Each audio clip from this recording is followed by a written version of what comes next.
I didn't mean to insult people where I said, what are you going to do after college? Just some example of what are you going to do after college, right? Or university, right? So, after college, I sold products door to door, thinking that it was marketing. Then I did a lot of administrative work, I did a lot of retail work, and the art jobs that I could find were voluntary, right? So, showing my work in general, working at different kiosks for different festivals. I was able to do that as well, right? Uh, People that I noticed that became really successful weren't afraid to sell their work. They weren't afraid to ask for money for their work. They weren't afraid to ask for what they were worth, right?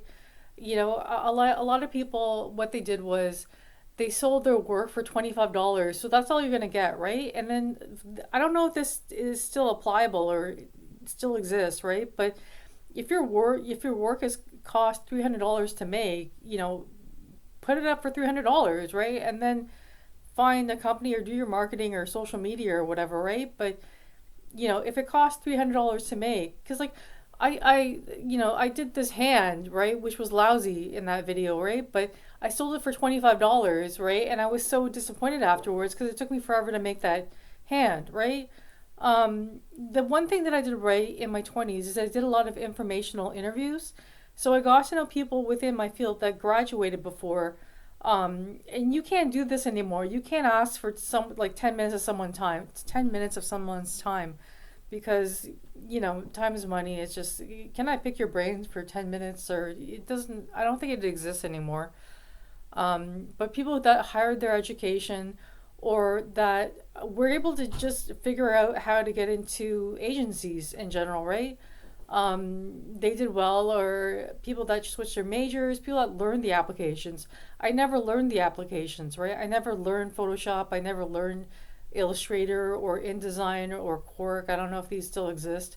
I don't know if they're still applicable with AI nowadays, right? But I never learned these products, right? Or these applications, right? So I never learned them, right? And I know people that went to colleges that had learned those programs inside and out got jobs, because they knew how to use those programs, right? They didn't have to have the creativity. They knew how to use the programs needed for the job. So maybe that's advice that I can give. Um, it was great getting to know people from previous years and getting to, keep in contact with certain people that have retired, right? But it didn't really get me.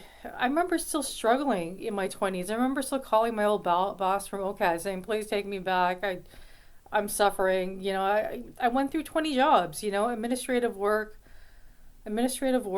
retail, factory work. I remember one job that I had. I was working at a cheese puff factory, and I was reading Deepak Chopra, right? And people are just sort of like, "Why are you reading Deepak Chopra if you're working at a cheese puff factory? Assembling cheese puffs, right?" So I did art jobs in general, right? But they were all voluntary, showing my artwork. And I noticed that the people that became successful weren't afraid to sell. They weren't afraid to let go of their babies, right? Um, Maybe it's contradictory, but I remember I was at an art show once where I was next to someone that was kind of a hippie. But they sold their artwork no problem, and I couldn't let go of my art, right? And she became really successful. She started like her own food business.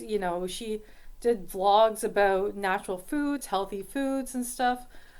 She became really successful, and she still looks like how she did when she was in her 20s, right? So, she won't remember me, right? But on a tangent that I'm going on, I got to know people from further years, and you can't do this nowadays, but you can't ask someone for 10 minutes of their time, right?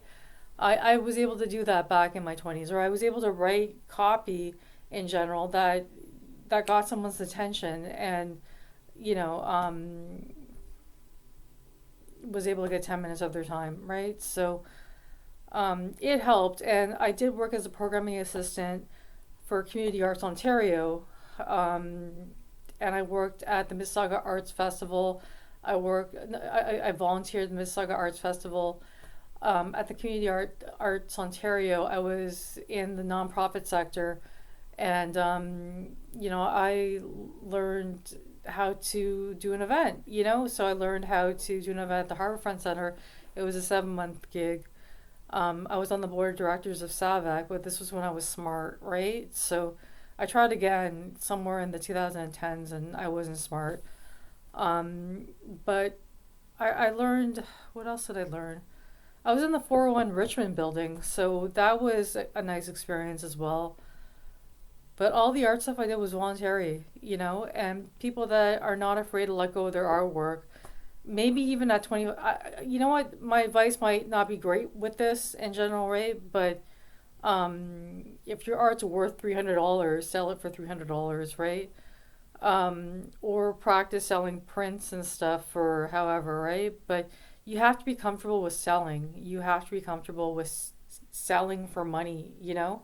So, seeing money as an exchange of energy or something, right? So, um, I know there's a lot of art organizations in Toronto that help artists um, sell their work, right? So, because the way that you're brought up sometimes with art is just sort of like you're doing it as something for humanity in general, right? But this is just art. Yeah, I had 30 jobs, but I had the illness, so I kept getting fired and hired and fired and hired. And then I just gave up and went into banking, right? But in banking, you learn a lot about a whole nother field of information, right? I had a 10K debt from student loans, from student loans. And I know people nowadays have like 100K debts from student loans. But I was only able to pay that off when I was working at the bank, right? Like 10 years later. I kept asking for loan forgiveness, right? Which I know nowadays might not exist. Um, but this is information that might be outdated. But yeah, it was good to know people in past years that became successful in the arts, right? But I never landed anything in the arts afterwards, and I just kind of gave up. And then I went into disability arts, and I just gave up. I know a lot of people that fell through the cracks and worked at grocery stores, and art was just it was just a good time. It was just a good 4 years of their lives. I don't really want that for anyone in general, which is why I sounded harsh in the last video regarding what are you going to do after university, right? So, um, plan now, do your co-op placements now. I don't know. I don't know what school is about nowadays, right? But plan now, look at your options now, like with what you're doing right now. How is that applicable to the real world, like that's why when I was watching that movie, I was just kind of like, okay, he's out of school. That's how he's getting paid, right? So, like that's what I was thinking, because I'm just for the love of education is great, right? But um yeah, so becoming a teacher, I became an art teacher a couple of times. Work with a lot of kids and stuff, right? So, but there's not much else you can do. There's not much else you can do. But yeah, my art journey, I wasn't able to sell. So yeah, so yeah, that's all I got. All right, thanks.